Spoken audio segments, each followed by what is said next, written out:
마태복음 15장 21절부터 28절까지 낭독하겠습니다.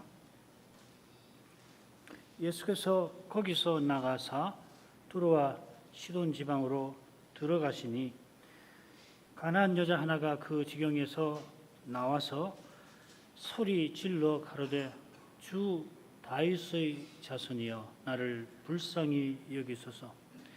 내 딸이 흉악히 귀신 들렸나이다 하되 예수는 한 말씀도 대답지 아니하시니 제자들이 와서 청하여 말하되 그 여자가 우리 뒤에서 소리를 지르오니 보내소서.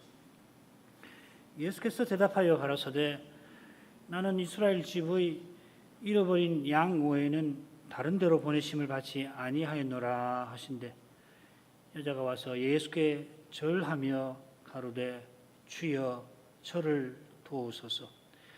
대답하여 가라사대 자녀의 떡을 취하여 개들에게 던짐이 마땅치 아니하니라. 여자가 가로되 주여 올소이다. 나는 개들도 제 주인의 상에서 떨어지는 부스러기를 먹나이다 하니 이 예수께서 대답하여 가라사대 여자야 내 믿음이 크도다. 내 소원대로 되리라 하시니 그 시로부터 그의 딸이 나으니라. 오늘 살필 본문은 이 마태복음의 넷째 대목, 특별히 행적을 다룬 대목 한가운데 나옵니다. 받으신 도표 참조하십시오.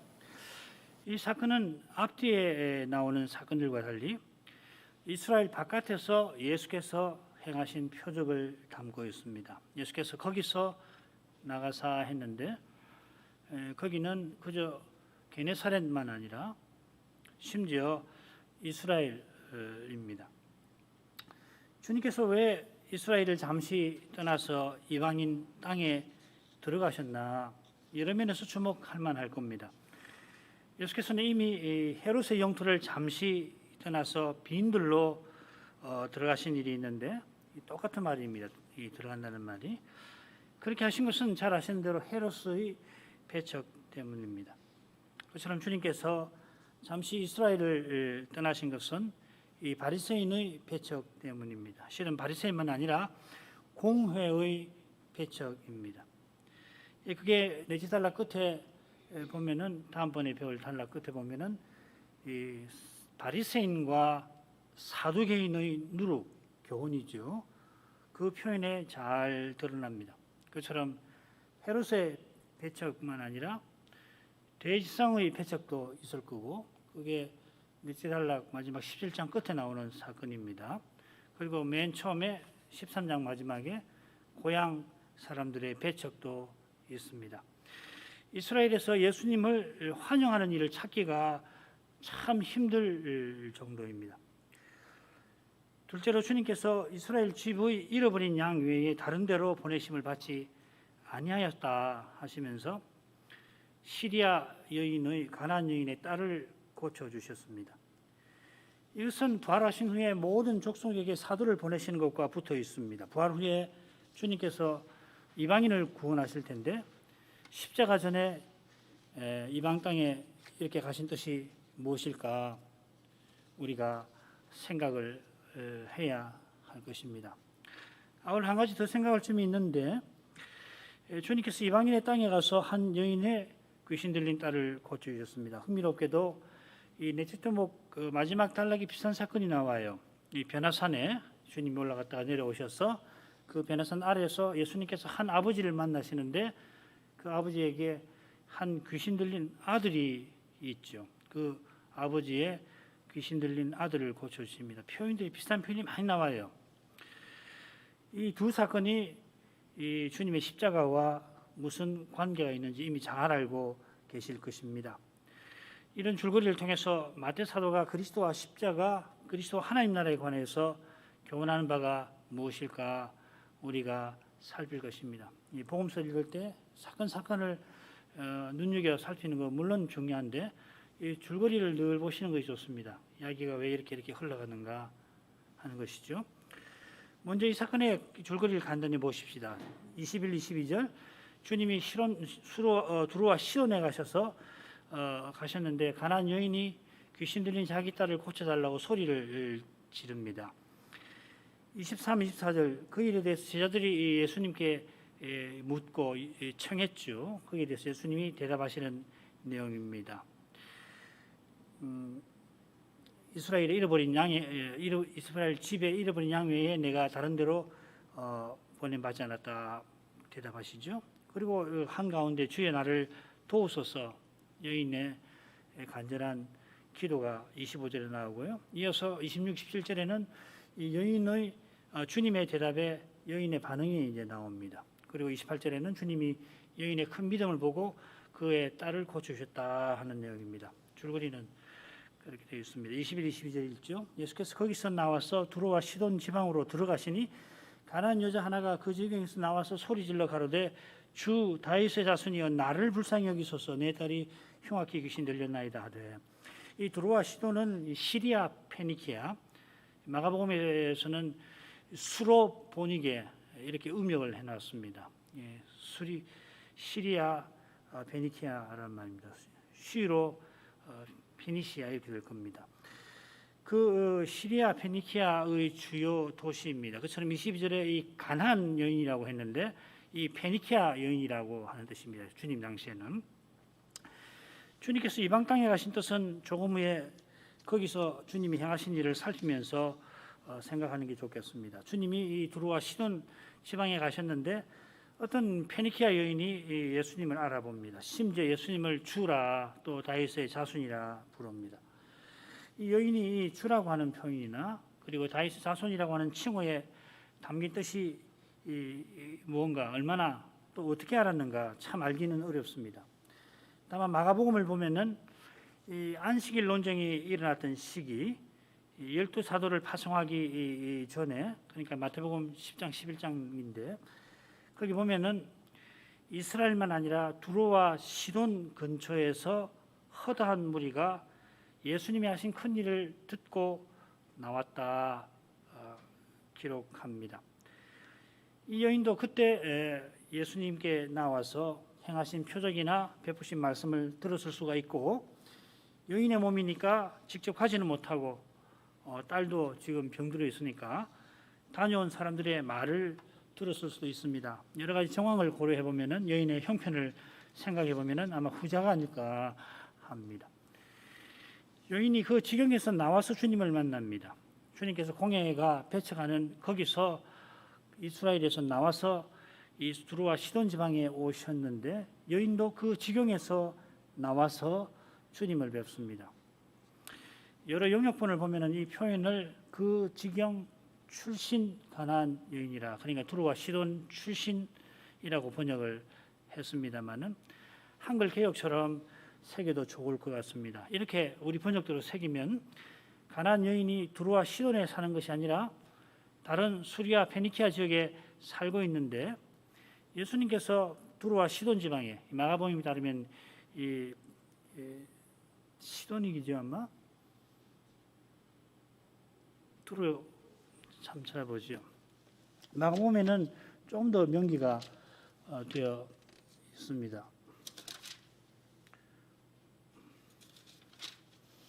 마가복음 7장에 이 사건이 기록이 되어 있는데 이 두로 지경으로 가서 예수님께서 특별히 두로 지경으로 가셨다 이렇게 되어 있습니다.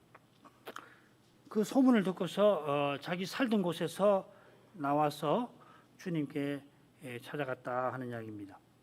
그러면 여인이 자기 살던 데서 나왔다는 이유가 뭔가? 마태가 왜 이렇게 표현을 했는가? 여인이 소리질러 나를 불쌍히 여기소서 외친 데에서 짐작할 수 있을 것 같아요. 마태복음 17장을 보면 변화산 아래서 한 아버지가 귀신 들린 내 아들을 불쌍히 여기소서 합니다. 마태복음에 불쌍히 여기소서라고 하는 그 외치는 다른 사람들은 다 흥미롭게도 앞을 못 보는 사람들이에요. 이들도 우리를 앞을 보지 못하는 우리를 불쌍히 여기소서 합니다. 유독 이 여인은 내 딸이 아니라 나를 불쌍히 여기소서 하였습니다.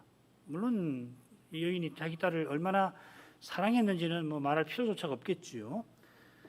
여인이 나를 불쌍히 여기소서 한 것은 실제로는 귀신 들린 자기 딸을 고쳐달라 하는 말일 겁니다.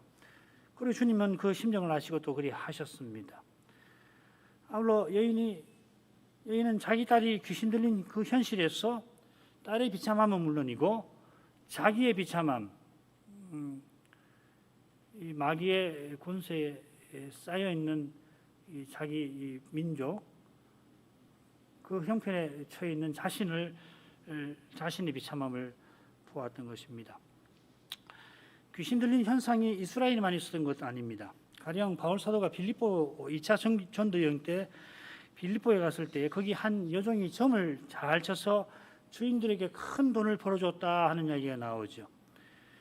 이 여종에게 접붙인 그 귀신을 이 피돈이라고 원문에 되어 있는데, 이 피돈은 이 그리스 신화에서 점을 치는 그 뱀을 가리킵니다. 뱀신입니다. 신화에 그 나오는 그 피돈처럼 이 여종이 점을 하도 잘 쳐서 이 미래를 신통하게 사람들에게 알려주었던 모양입니다. 그런데 여인의 주인이 한 사람이 아니라 여럿이라 하였습니다. 어떻게 된 영문인가 뭐 잘 알 수는 없습니다만은 이 여종이 점을 하도 잘 쳐서 돈을 잘 버니까 이 돈이 탐나서 여러 사람이 저 여종은 내 것이다, 내 종이다, 권리를 주장하게 되었던 것이 아닌가 짐작합니다.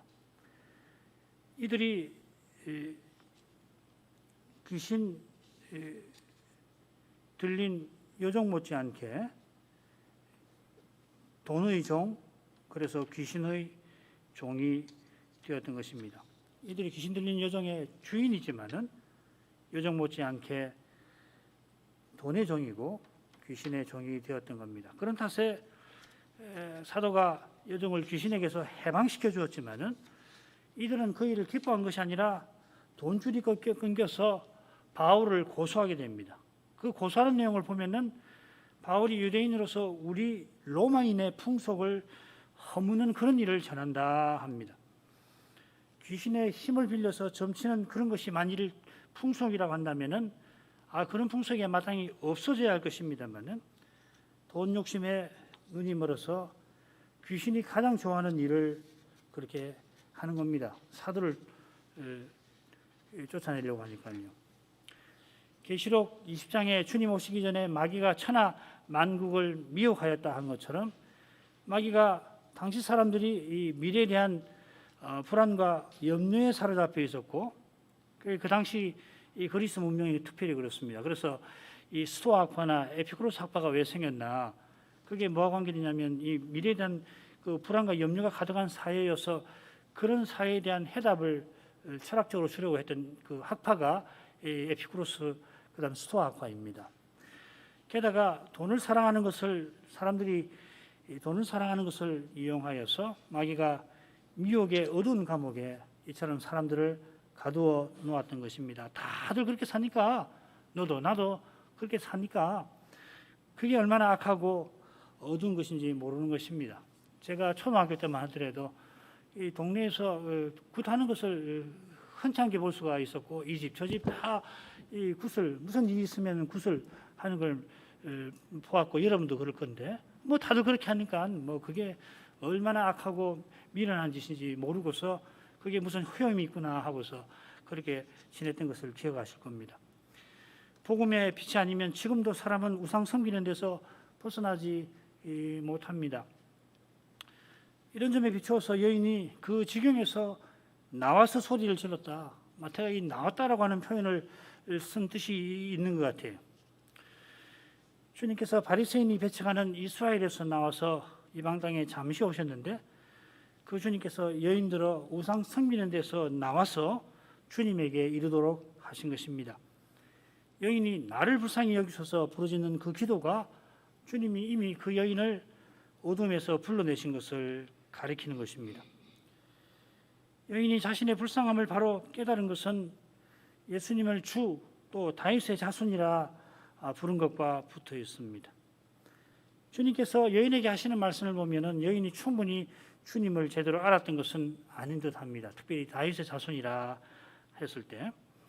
그러나 여인의 믿음이 크다고 주님이 칭찬하신 데서 짐작할 수 있듯이 여인의 고백은 그저 이스라엘 사람들을 따라한 게 결코 아닌 것입니다. 사도들이나 구약을 잘 아는 이스라엘 사람들이 주와 다윗의 자손에 관해서 알았던 것만큼은 아닐지라도 예수님께서 구주이시며 또한 하나님이심을 여인은 진실되게 알고 믿었던 것입니다. 여인의 딸이 흉악히 귀신 들렸다 했는데 아마도 변화산 아래 한 아버지 아들처럼 귀신 들려서 중병을 앓고 있었던 것 같습니다. 28절에 보면 나으리라 한 것을 보면은 특별히 귀신 들려서 이 병이 걸렸다 하는 것을 짐작할 수가 있어요. 딸이 중병에 걸렸으니 어머니로서 마음이 참 아파했겠습니다만은 여인은 이 병의 원인이 귀신 들린 데 있음을 알았고 바로 그 사실에 심히 괴로워했던 겁니다. 참고로 마가복음에 보면은 이 딸이 병 들었다는 이야기 전혀 없습니다. 귀신 들렸다가 귀신이 떠났다 이렇게 언급하고 있습니다. 둘째 대목으로 가죠. 23, 24절 있습니다. 예수는 한 말씀도 대답지 아니하시니 제자들이 와서 청하여 말하되 그 여자가 우리 뒤에서 소리를 지르오니 보내소서. 예수께서 대답하여 가라사대 나는 이스라엘 집에 잃어버린 양 외에는 다른 데로 보내심을 받지 아니하였노라 하신대. 제자들이 청하는 내용이 앞뒤로 나오고 주님이 여인에게는 대답지 아니하시고 제자들에게는 대답하신 내용이 나옵니다. 자, 이런 점에 비춰서 제자들이 청한 내용이 정확하게 무엇일까를 살필 수 있습니다. 주님께서 불쌍히 여겨달라고 부르짖는 여인에게 대답지 아니하신 것은 게다가 한 말씀도 대답지 않았다. 특별히 이 한 말씀도라고 되어 있어요. 그것은 이스라엘 집에 잃어버린 양 외에 다른 데로 보냄받지 않으신 자신이 이 할례의 수종자로 보내심 받은 것과 붙어 있습니다. 이게 직분자 아니에요? 직분자는 보냄받은 데 가서 사명을 행해야지 그 가라고 하신 데가 아닌 데 가서 사역하는 거 아니잖아요. 얼마 전에 주님께서 12사도를 보내시면서 다른 데로 가지 말고 이스라엘 집에 잃어버린 양에게로 가라 하셨습니다. 자, 그런 점에 비춰서 이 마가복음의 한 대목을 주목해서 살필 필요가 있습니다. 마가복음 7장 24절 예수께서 일어나서 거기를 떠나 두로지경으로 가서 한 집에 들어가 아무도 모르게 하려 하시려 하나 숨길 수 없더라. 예수님이 이스라엘을 떠나서 두로지방에 가서 숨어 지내려 하셨습니다. 그러니까 이 여인을 건지러 가셨다. 물론 맞는 말이지만은 쉽게 말할 수가 없는 거예요. 그리스도와 하나님의 심정을 우리는 잘 모르는 겁니다. 되고 보니까 이 여인을 구하러 가셨구나 그렇게 말해도 틀린 건 맞는데 원래는 뭐냐면 아무에게도 알리려고 하지 않으셨던 거예요. 우리가 하나님 뜻에 대해서 쉽게 말하면 안 될 겁니다. 이게 하나님 뜻이었을 거다. 이루려고 가셨을 거다. 쉽게 말하는 게 보니까 이렇게 하시려고도 하셨구나. 그러나 그 주님의 뜻은 우리가 여전히 잘 모르는 거예요. 거기 가서 하나님 나라를 적극 전하려고 하셨던 것이 아닙니다. 얼른 생각하면 또기 부활 이후에 복음을 전해받은 우리 이방인이 생각할 때는 예수님이 배척을 받아 이스라엘을 잠시 떠나가지고 이방 땅에 가시지만은 거기 가서도 복음 전하시면은 그거 좋을 거 아닌가. 게다가 이 가나안 여인을 결국 구원해 주시지 않았는가 그렇게 쉽게 생각하겠습니다만은 하나님 생각은 사람의 생각에 비해 하늘보다 높습니다. 하나님은 참으로 의로우신 분이기 때문에 하나도 치우침이 없이 하나님 말씀에 어긋남이 없이 행하시잖아요. 가나안 여인이 주님을 만난 것이나 주님의 은혜를 입은 것이 말하자면 사람의 생각을 넘어서는 일입니다. 주님께서는 어떤 의미에서는 그러니까 우리가 하나님 뜻을 잘 헤아리지 못한다는 그러한 점에 비춰볼 때 보냄받은 사명을 거스러가며 주님이 사명을 거스러가며 행하실 리는 없지만은 우리 눈에는 마치 그렇게까지 하셔서 여인을 건지신 것이라 생각되는 것이에요. 이는 주님께서 죄인을 위하여 십자가 지신 그 사랑을, 아버지께서 원수인 우리를 위하여 자기 아들을 아끼지 아니하고 내어주신 그 심정, 사랑의 심정을 떠나서는 생각할 수 없는 것입니다. 마귀가 뭐 이런 이야기는 한 길어질 거니까 안 하겠죠. 한번 돌아 생각해 보십시오. 예수님께서 가나안 여인을 구원해 주실 때 하늘에서 무슨 일이 있었겠나? 욥기 기억하시지요? 하나님이 욥 봤냐 그러니까는 뭐 하나님 잘해 주시니까 욥이 그러지 뭐 욥이 뭐 괜히 그런 줄 아십니까? 막 항의하고 그러잖아요. 땅에서 일어난 일이 있을 때에 그 일에 대해서 마귀가 가만히 있는 거 아니란 말이죠. 그리스도 오시지 않았는데 그리스도 오신 다음에 이방인을 구원하실 것이라고 했는데 이게 어떻게 된 일입니까? 이렇게 강의할 수 있는 거 아니에요. 그런 항의도 하나님께서 왜 받아주시는가? 우리를 향한 사랑 때문에 그렇게 하시는 것입니다. 우리의 구원이 이런 거룩한 사랑 덕분에 오직 이 사랑으로만 가능하다는 것입니다. 우리는 구원 얻을 자격, 권리 물론이고요. 우린 구원 얻을 이유 자체가, 우리가 구원 얻을 자체가 전혀 없는 거예요. 어떤 신학자가 하나님께서 자기가 창조하신 피조물이라 우리를 구원하셨다. 하나님 창조가 실패로 돌아가면 안 되니까는 구원하셨다. 그렇게 주장하기도 합니다. 그런 주장도 뭐 다 틀렸다고는 할 수 있지만 옳은 면이 있지만은, 그러나 그 주장을 할 때도 하나님의 이 귀한 사랑을 떠나서는 해서는 안 될 거라고 봐요. 칼빈이 한 이야기거든요. 칼빈이 이런 사랑을 잘 아시는 분이니까 그런 사랑 위에서 이런 주장을 할 수가 있는 거거든. 우리가 구원받을 이유가 하나도 없습니다. 내가 구원 얻을 자격이 하나도 없습니다. 자격 이야기하면 안 됩니다. 권리? 우리 그게 권리 없어요. 전혀 없어요. 전적으로 하나님이 우리를 사랑하셔서 구원하시는 거라고. 우리가 이분은 다 고백하지 않습니까? 현실은 어때요? 그렇지 않죠? 현실은 그렇게 안 돼요. 이런 점에 비추어 제자들이 주님께 청한 내용과 심정을 엿볼 만합니다. 제자들이 매정하게 여인을 돌려보내십시오 한 게 아니라 저렇게 저 여인이 사정이 딱한데 간절히 원하는 대로 해주시오 돌려보내시지요 한 것입니다. 그래야 주님께서도 지금 잠시 이스라엘을 떠나 조용히 지내시는데 낫지 않겠습니까 하였습니다. 그런 그들을 향하여 주님께서 내가 이스라엘 집에 잃어버린 양 외에 다른 데 보냄을 받지 아니하였는데 어떻게 이럴 수 있느냐? 사람 구원하는 것이 그렇게 간단한 줄 아느냐? 반문하시는 것입니다. 사람이 귀신 들린 데서 어떻게 벗어날 수가 있느냐? 어떻게 죄와 죽음의 권세에서 사람이 건진받을 수가 있는가? 하나님이면 뭐 마음대로 다 하는 거냐? 그리스도면 마음대로 다 할 수 있는 것인 줄 아느냐? 하나님이 그 일을 위해서 친히 뜻을 세우시고 그 뜻을 이루라고 나를 보내셨는데 너희 생각이 그 뜻보다 나은 것이냐? 생각해보라 물으시는 겁니다. 주님의 말씀을 듣고 그때 제자들이 얼마나 깨닫고 나갔는지는 잘 모릅니다만은 마태가 이 복음서를 기록할 때는 주님의 심정을 훨씬 잘 이해하게 되었을 겁니다. 자신들이 온 천하에 나가서 이방인에게 복음 전하는 일이 얼마나 중대하고 더욱이 하나님이 어떤 사랑으로 이 일을 행하게 하시는가를 그분들은 잘 알았습니다. 그래서 생명을 바쳐가면서 이 사명을 받들고 나갔던 것입니다. 우리가 지금 그리스도의 몸과 지체로 서나가는 일이 그만큼 중요합니다. 요한 사도는 아버지께서 어떤 사랑으로 사랑을 우리에게 주사 우리가 하나님의 자녀라 일컬음을 얻게 하셨는고 감탄할 만큼 중요합니다.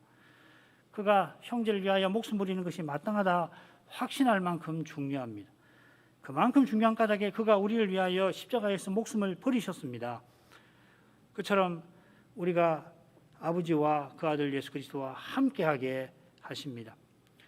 이런 교훈을 가리켜서 바울 사도는 자기가 깨달은 그리스도의 비밀이라 하였습니다. 너희를 위하여 내게 주신 하나님의 그 은혜의 경륜이라고도 하였습니다. 이 비밀을 위해서 그리스도의 남은 고난을 그가 자기 몸에 채우려고 했습니다. 우리도 이 사도를 본받아 그리스도 교회의 어려운 현실에 괴로워하고 슬퍼하는 것입니다. 우리의 고난은 헛되지 아니할 것입니다.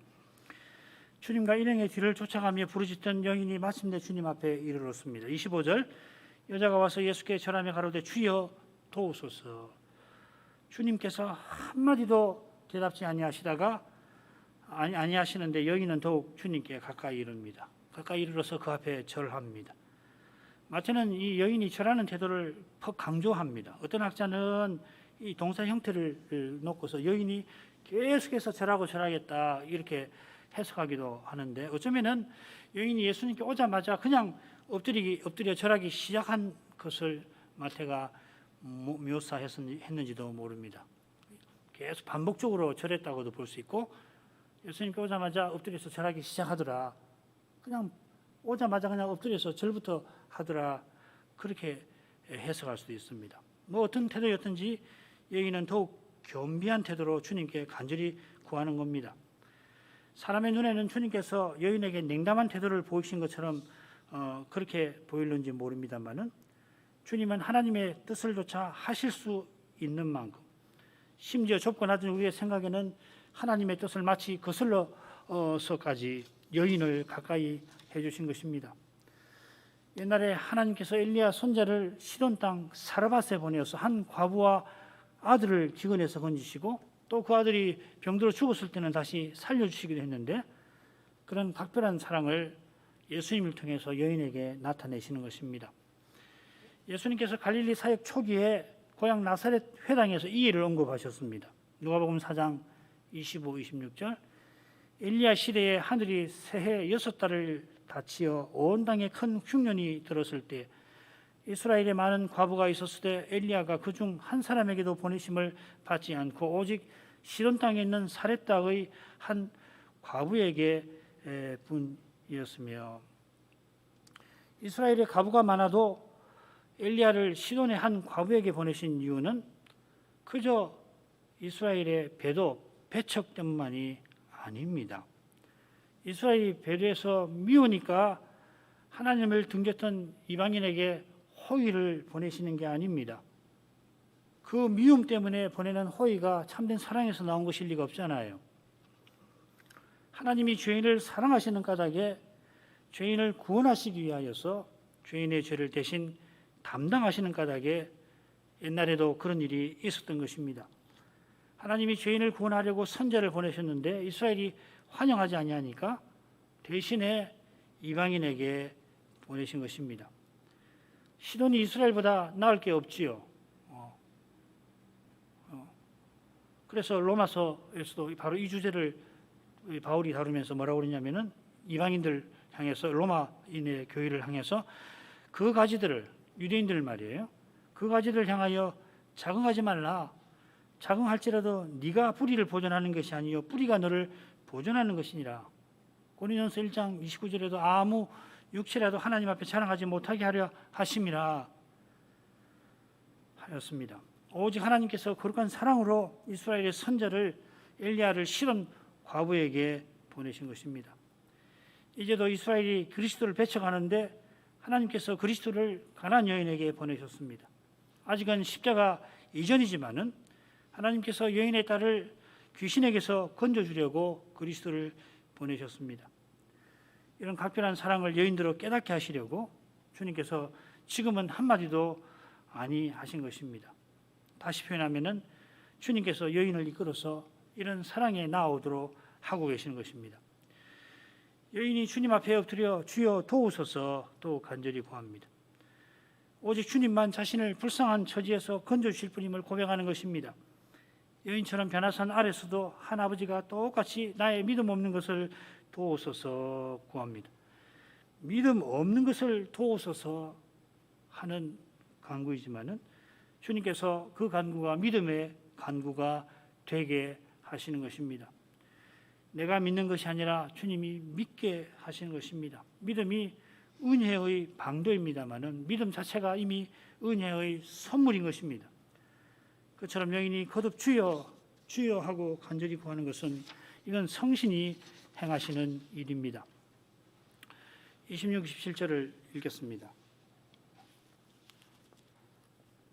대답하여 가라사대 자녀의 떡을 취하여 개들에게 던짐이 마땅치 아니하니라.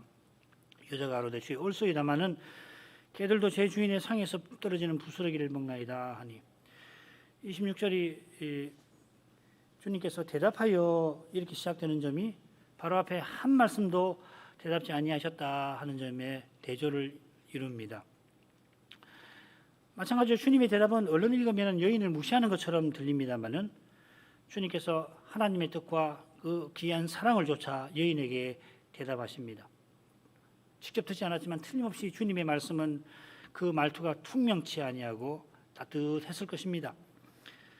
마찬가지로 주님께서 쓰신 이 개들이라고 하는 표현, 이 퀴나리온이라고 하는 이 표현은 이 복수형인데요. 퀴나리온의 복수형인데 바울 사도가 개들을 삼가라 할 때 쓴 표현과 다릅니다. 이 퀴나리온이라고 하는 표현은 주인이 예뻐하는 심지어 애지중지하는 애완용 강아지를 가리킵니다. 성경에도 보면은 그 나단 선지자의 비유가 대표적이죠. 그 비유에 보면은 주인이 암양 새끼를 딸처럼 여기고 저와 저의 자식과 함께 있어 자라며 암양을 자기와 자기 자식과 함께 있어 자라며 자기 먹는 것을 먹으며 주인의 잔이죠. 저의 잔에서 마시며 저의 품에 눕는다 하는 표현이 나옵니다. 그러니까 주인이 암양을 재산 정도로 여기지 아니한 거죠. 지금 강아지나 고양이를 키우는 분들은 이 비유에 나오는 이 주인의 심정을 이해할 줄 믿습니다. 주인이 강아지에게 사랑을 쏟으면은 강아지가 주인에게 사랑스러운 존재가 되는 거예요. 이것은 주님께서 우리를 사랑하셔서 우리는 아무것도 아닌데 사랑을 주셔서 우리가 주님 앞에 사랑스러운 존재로 삼아주시는 것과 비슷한 면이 있는 것 같아요. 참 사랑의 신비예요. 누가 뭐래도 내 자식은 사랑스럽거든요. 남이 아무리 뭐라고 그래도 비난하고 애가 왜 저 모양이냐, 어릴 때는 왜 저렇게 못났냐, 커서는 왜 저렇게 말썽이냐, 뭐 저거밖에 못하냐, 아무리 그래도 내 자식이거든요. 사랑스럽거든요. 내가 사랑하니까 사랑스러운 거거든요. 아직은 주님께서 이스라엘 집에 잃어버린 양을 건지고 계시는 때라 이방인은 하나님의 집에 속하지 않습니다. 못합니다. 하나님을 등진 탓에 마치 사나운 짐승처럼 살기도 합니다. 대제국의 황제들이 대표적이죠. 그래 하나님과 하나님 나라를 대적하는 이방인을 가리켜서 구약에도 보면 개라고, 부정한 짐승인 개라고 부르기도 했습니다. 이 개가 부정한 짐승의 대표적인 이 동물로도 드러나오죠. 그런데 그리스도 오시기 전에도 이스라엘을 구원하신 하나님께서 그처럼 이방인의 구원을 위한 시대가 오기 전에도 이방인을 구원하셨습니다. 이스라엘을 그리스도 오시기 전에도 구하셨는데 그게 어떻게 가능한가? 그게 하나님 사랑이거든요. 하늘에서 사단이 왜 저는 백성을 구원하십니까? 이스라엘이 다른 백성보다 나은 게 뭐가 있습니까? 그렇게 항의를 하더라도 그거 다 참으시고 오실 메시아 안에서 구원을 하신 것처럼 이방인의 구원을 위한 시대가 오기 전에도 이방인을 구원하셨습니다. 심지어 다말, 또 라합, 룻과 같은 이방 여인을 통하여 메시아가 태어나기도 하셨습니다. 이런 데서 이방인 구원에 대한 하나님 뜻을 엿볼 수가 있는 거죠. 본래 그들이 하나님의 자녀가 되지 못할 상태였습니다마는 하나님의 언약의 나라에서 실로 귀하게 써주셨던 것입니다. 이런 사랑으로 주님께서 자녀의 떡을 취하여 개들에게 던짐이 마땅치 아니하다 하십니다. 여기 마땅치 않다라고 하는 표현은 그 어울리는 일이 아니다 이 말입니다. 어울리지 않다. 그러니까 자녀의 떡을 애완용 강아지에게 주는 것이 절대로 안 될 일이다 말씀하신 게 아니라 그 보통은 어울리지 않는 일이다. 그렇게 하지 않지 않느냐 하시는 것입니다. 주님께서 이스라엘 집에 잃어버린 양에게 보냄받으신 직분자이시지만은 여인을 향한 거룩한 사랑에서 구원의 길을 여인에게 보이고 계십니다. 여인이 주님을 다윗의 자손이라고 불렀지만은 자신이 아직은 다윗과 직접 상관없는 사람입니다. 바울의 표현을 빌리자면은 그때니까 그리스도 밖에 있고 이스라엘 나라 밖에 사람이고 언약의 약속의 언약에 대하여 여인은 외인입니다. 이방인입니다. 나그네입니다. 손님입니다. 여인들어 하나님 앞에서 자신이 누군지를 살피게 하시면서 하나님께 나아갈 길을 열어 보이시는 것입니다. 여인이 주님의 말씀과 표현에 조금도 언짢아 아니하고 다시금 주님을 주라 부릅니다. 그처럼 겸손히 주님의 말씀이 옳습니다 하고 받습니다. 여인이 어떤 뜻으로 옳습니다 했는지 이어지는 여인의 말을 참조할 만합니다. 한글 개혁만 아니라 다른 많은 영역본이 옳소이다 많은 이렇게 새깁니다마는 여인은 그저 옳습니다 주님, 개들도 주인의 상에서 부스러기는 먹으니까요, 이렇게 말씀을 드립니다. 요컨대 여인이 주님의 말씀을 듣고는 주인이 강아지에게 자녀의 떡을 절대 주지 않는다 생각한 게 아닙니다. 반대죠. 개들도 먹기는 하지만은 다만 주인의 상에서 떨어지는 부스러기는 먹는다 생각한 것입니다. 주님의 말씀과 표현에서 여인이 주님의 거룩한 사랑을 깨닫고 주님 옳습니다 한 것입니다. 주님의 사랑을 참으로 깨닫는 사람이 자신이 누군지를 압니다. 자기가 헐수할 수 없는 죄인임을 압니다. 사랑받을 자격이 전혀 없음을 고백합니다. 자기가 사랑받을 자격, 권리가 있다고 생각하는 사람은 주님의 사랑을 제대로 깨닫지 못한 사람입니다. 그래서 힘든 것입니다. 신앙생활이 전혀 못 깨닫는 건 아닌데 참으로 깨닫지 않으니까 자꾸 자격, 권리가 생각나는 거예요. 왜 나는 이런가? 왜 나는 교회에서, 가정에서 나는 왜 나는 왜 다른 사람과 다른가? 항상 그런 식의 생각이 왜 나느냐면 이 자격 권리 의식 때문에 그런 거거든. 주님의 십자가를 바로하는 사람은 자기가 얼마나 죄인인지를 깨닫습니다. 그런 까닭에 십자가를 복음을 듣고 또 듣지만은 더 깨닫고 더욱 깨닫게 됩니다. 참으로 깨달을수록 저 교부의 고백처럼 하나님이 세상에서 나 혼자 있는 것처럼 사랑하시는구나 하는 것을 마침내 알게 되는 것입니다. 그러니까 원망이 없죠. 분이 넘치는구나. 28절 읽습니다. 이에 예수께서 대답하여 가라사대 여자야 네 믿음이 크도다. 네 소원대로 되리라 하시니 그 시로부터 그의 딸이 나으니라. 주님께서 다시 여인에게 대답하시며 여인을 칭찬하십니다. 내 믿음이 크다 하신 이 칭찬은 조금 전 갈릴리 바다에서 믿음이 적었던 제자들의 모습을 떠오르게 합니다. 누구보다 주님을 가까이 하였고 주님처럼 놀라운 표적을 행한 제자들은 믿음이 적은 반면에 이스라엘 밖에 살던 여인은 큰 믿음을 드러냅니다. 그처럼 주님께서 하나님 나라의 표적을 활발하게 펼치기 시작하던 때에 로마의 백부장이 기이한 믿음을 드러냈습니다. 그 믿음을 보시고 주님께서는 동서로부터 많은 사람이 이르러 아브라함과 이삭과 야곱과 함께 천국에 앉을 것이다 예언하시기도 했습니다. 백부장의 믿음을 보고서 예수님께서는 아버지의 기이한 사랑을 보셨고 그 귀한 사랑이 이방인도 족장들과 함께 하나님 나라에 살게 하실 것을 확신하신 것입니다. 바로 이 귀한 사랑이 가나안 여인을 그 불쌍한 처지에서 구원하십니다. 여인이 바라던 대로 그의 딸을 귀신 들린 데서 건져 주십니다. 그처럼 하나님께서 이 겸손한 여인을 얼마나 사랑하시는지 우리는 생각하고 또 생각할 것입니다. 우리가 이 여인처럼 겸비하여서 주님의 자비를 구할 때 주님이 외면하실 리가 없습니다. 하나님께서 우리를 낮추시는 것은 우리를 가까이 하시기 위함입니다. 하나님 사랑을 참으로 맛보는 사람은 틀림없이 겸손하고 또 겸손할 것입니다. 이만큼 하시죠. 거룩하신 아버지, 예수님께서 가나안 여인을 불쌍히 여기신 일에서 하나님의 귀한 사랑이 환히 드러납니다. 그 여인이 처한 현실은 과연 불쌍하지만은 자기가 얼마나 불쌍한지 이 여인이 바르게 깨닫도록 하셨습니다. 그의 마음을 하나님께로 향하게 하셨습니다.